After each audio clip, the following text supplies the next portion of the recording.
Stellantis réorganise ses nombreuses offres dans le segment des petits SUV, le Citroën C3, Aircross et les frères et sœurs Opel Crossland étant les prochains sur la liste à recevoir leur nouvelle génération électrifiée en 2024. Le crossover sous-compact français, BSUV, devient une refonte, en augmentant sa taille et en adoptant les dernières technologies tout en restant axé sur le confort, l'abordabilité et la praticité. En mai 2023, Citroën a présenté le nouveau C3. Aircross destiné aux marchés émergents dont l'India, l'Asie du Sud-Est et l'Amérique du Sud. Même si la prochaine version européenne différera en termes de style, d'équipement et d'options de motorisation, elle nous donne une bonne idée de ce à quoi s'attendre.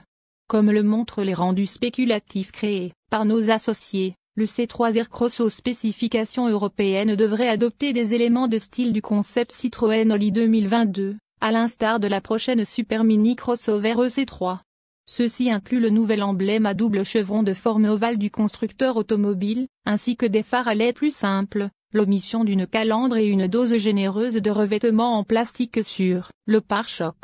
Le profil empruntera probablement des éléments au nouveau C3, Aircross, notamment la serre et éventuellement quelques panneaux de carrosserie, dans le but de réduire les coûts de production et de développement.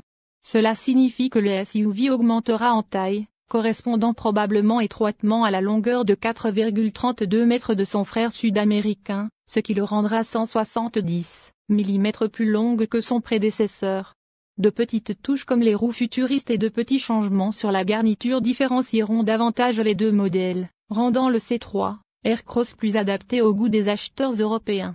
Dans le but de différencier davantage les BSUV à caractère mécanique provenant de ces autres marques, Stellantis les regroupe en deux tailles différentes, l'Opel Mokka, la Jeep Avenger, la Fiat 600, la DS3 et la prochaine Alfa Romeo se situent à l'extrémité la plus petite segment, tandis que les plus grandes Peugeot 2008, Citroën C3, Aircross et Opel Crossland sont à l'autre extrémité du spectre. Cette stratégie laisse également plus de marge de manœuvre à la plus petite citadine EC3, qui évoluera d'une Super Mini traditionnelle avant à un crossover plus élégant. L'empreinte au sol plus grande se traduira par plus d'espace pour les passagers et leurs bagages, rendant le C3 Aircross plus pratique que jamais. Avant. Contrairement au nouveau C3, Aircross sud-américain qui présente une configuration à 3 rangées de 7 places, le modèle européen sera exclusivement proposé avec 5 sièges et un coffre plus grand pouvant atteindre 511 litres. Citroën est la marque de Stellantis axée sur la valeur, mais cela ne signifie pas que le C3, Aircross sera à court de nouvelles technologies. Le tableau de bord héritera probablement du cockpit numérique déjà présent sur les plus grandes C4 et C4X, y compris l'écran d'infodivertissement de 10 pouces. De plus, les accents colorés sur le tableau de bord, les portes et les sièges pourraient rendre le C3 Aircross plus ludique que les modèles plus grands susmentionnés, avec davantage de compartiments de rangement renforçant ses qualités familiales.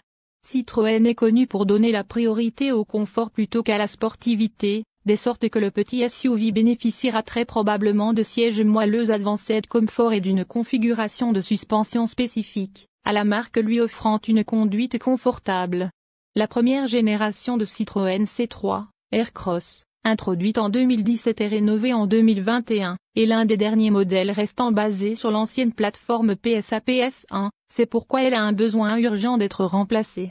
Le nouveau modèle fera enfin le saut vers l'architecture CMP/et KMP, qui est compatible avec les groupes motopropulseurs, hybrides légers et entièrement électriques ainsi que des fonctionnalités ADAS plus modernes.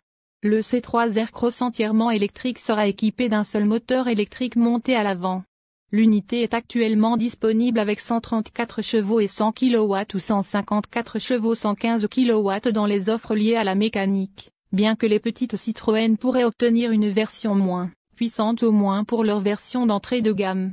La plupart des véhicules électriques Stellantis ont été récemment mis à jour avec une batterie de 54 kWh qui pourrait trouver sa place dans le C3, Aircross.